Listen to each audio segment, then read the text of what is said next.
I don't know you, but I love it when I find a new word that can be used in many different nuanced ways to mean different things.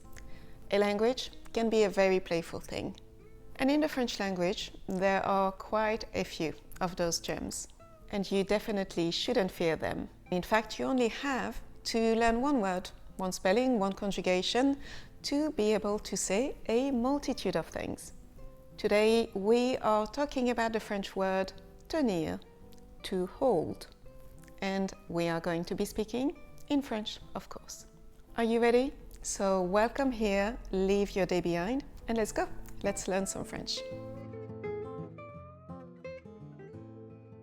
Bonjour and welcome to French avec Ingrid, a channel where I help you learn French in small and easy steps. Comme ça, le verbe tenir ne paie pas de mine. Il semble plutôt inoffensif, un mot français plutôt simple. Mais il ne faut pas se fier aux apparences. Oui, il veut bien dire to hold, comme par exemple, il faut tenir ton ballon ou il va s'envoler. Il peut aussi être utilisé comme un verbe réfléchi, se tenir. Je me tiens, tu te tiens, il ou elle se tient, nous nous tenons, vous vous tenez, il ou elle se tiennent. Et oui, c'est un de ces verbes en IR qui est un tout petit peu irrégulier. Je me tiens pour ne pas tomber. On se tient la main? Shall we hold hands? Ou alors, tiens-toi bien. Mais il peut être utilisé de bien d'autres façons. En voici quelques-unes. 1. Vous l'avez peut-être entendu dans un autre épisode, car je le dis plutôt assez souvent. On peut l'utiliser comme une interjection pour exprimer la surprise, l'étonnement. Tiens ou tiens. Une interjection que l'on pourrait traduire en anglais comme well, oh, what a surprise. Tiens, il pleut. Tiens, tu es là, toi. Comme dans je ne m'attendais pas à te voir ici. Tiens, il semblerait qu'il ne soit pas rentré chez lui hier soir.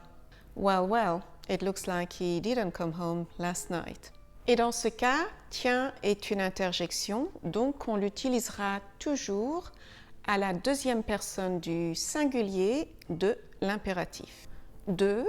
On peut utiliser tenir comme être le manager, gérer un établissement.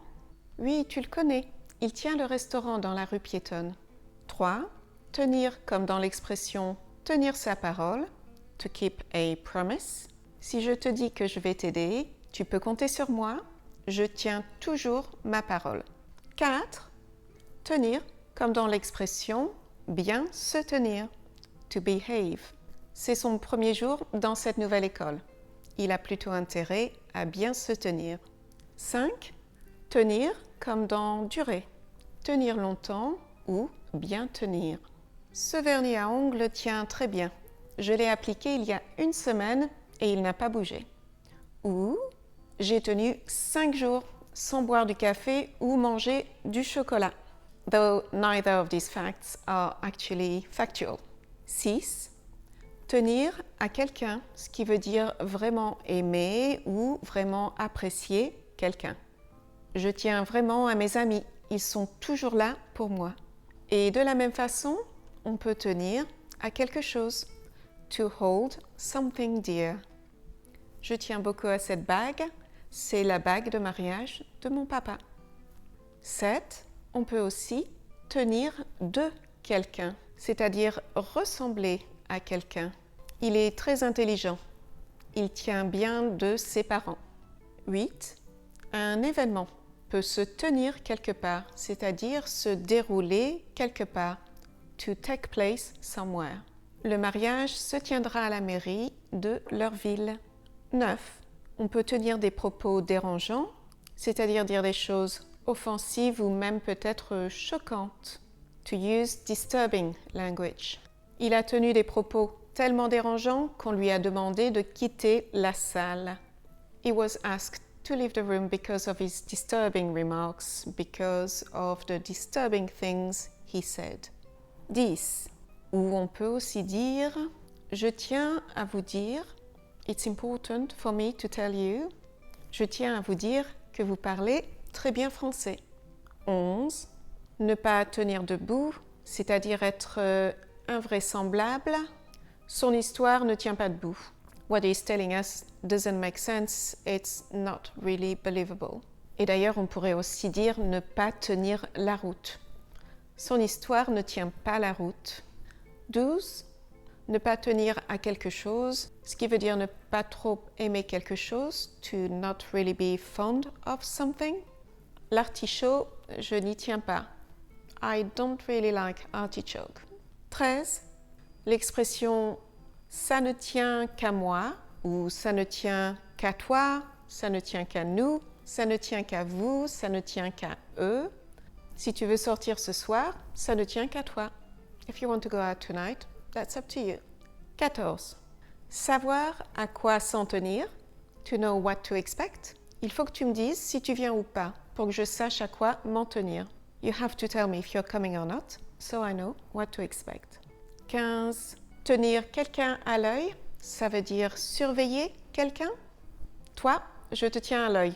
Tu n'as plutôt pas intérêt à faire d'autres bêtises. 16.